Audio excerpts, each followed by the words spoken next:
السلام علیکم ورحمۃ اللہ وبرکاتہ۔ صرف 5 منٹ کا مدرسہ قرآن و حدیث کی روشنی میں 1 جنوری 19 ربیع الثانی۔ نمبر 1، اسلامی تاریخ۔ حج کے موسم میں اسلام کی دعوت دینا۔ جب رسول اللہ صلی اللہ علیہ وسلم نے دیکھا کہ کفار قریش اسلام قبول کرنے کے بجائے برابر دشمنی پر تلے ہوئے ہیں، تو حضور صلی اللہ علیہ وسلم حج کے موسم کے انتظار میں رہنے لگے، اور جب حج کا موسم آ جاتا اور لوگ مختلف علاقوں سے مکہ آتے تو ایسے موقع پر رسول اللہ صلی اللہ علیہ وسلم بذات خود ان لوگوں کے پاس تشریف لے جاتے اور لوگوں کو ایک اللہ کی عبادت کرنے، بت پرستی سے توبہ کرنے اور حرام کاموں سے بچنے کی دعوت دیتے تھے۔ کفار قریش تمام لوگوں کے دلوں میں حضور صلی اللہ علیہ وسلم اور آپ کی دعوت کے متعلق نفرت ڈالنے کی خوب کوشش کرتے تھے۔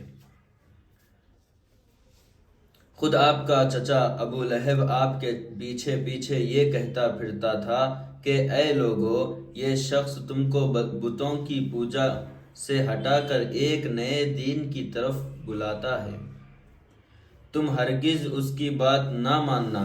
مگر رسول اللہ صلی اللہ علیہ وسلم تمام مصیبتوں اور ان کی مخالفتوں کو برداشت کرتے ہوئے اسلام کی دعوت لوگوں تک پہنچاتے رہے اور دین حق کی سچائی اور شرک و بت پرستی کی خرابی کو واضح کرتے رہے۔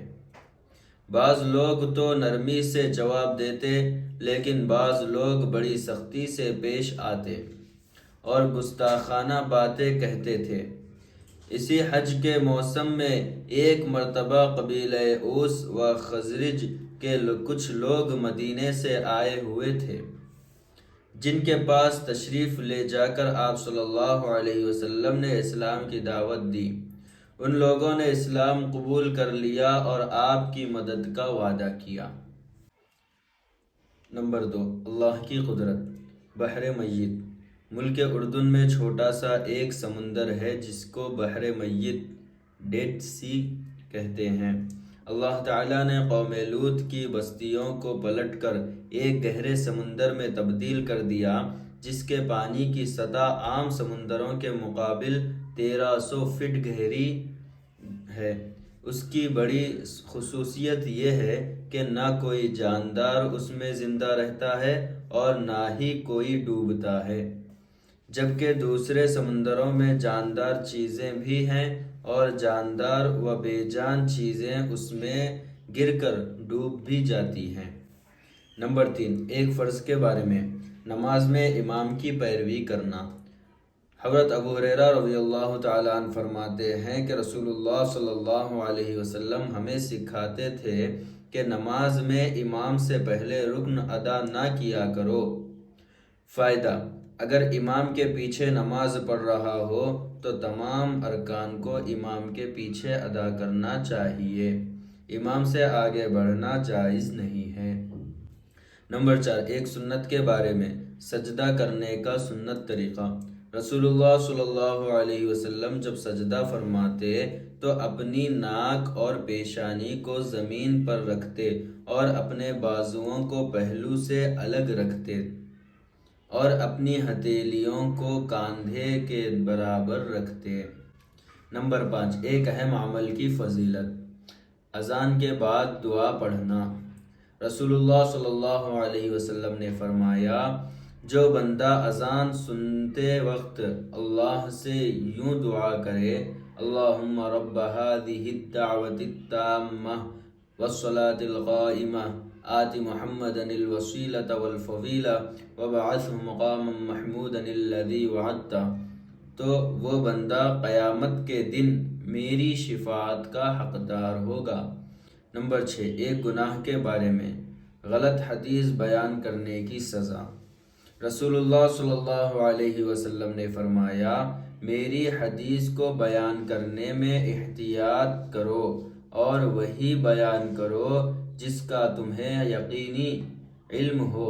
جو شخص جان بوجھ کر میری طرف سے کوئی غلط بات بیان کرے وہ اپنا ٹھکانہ جہنم میں بنا لے۔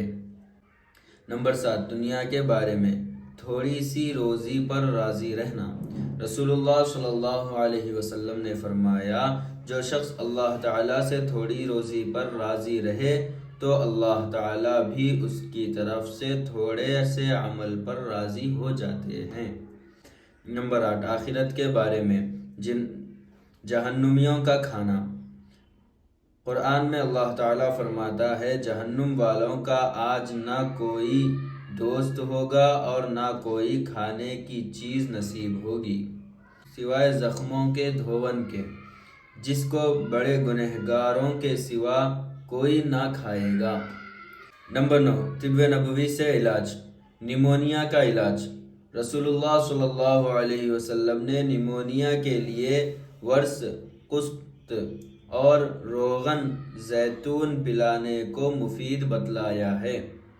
فائدہ: ورس تل کے مانند ایک قسم کی گھاس ہے جس سے رنگائی کا کام لیا جاتا ہے، اور قسط ایک خوشبودار لکڑی ہے جس کو عود ہندی بھی کہتے ہیں۔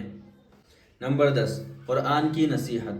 قرآن میں اللہ تعالیٰ فرماتا ہے، تم اللہ تعالیٰ اور اس کے رسول کا حکم مانو اور حکم کی خلاف ورزی سے بچتے رہو، پھر اگر تم منہ موڑو گے اور نہیں مانو گے تو یقین جانو کہ ہمارے رسول کے ذمے تو صرف احکام کو صاف صاف پہنچا دینا ہے۔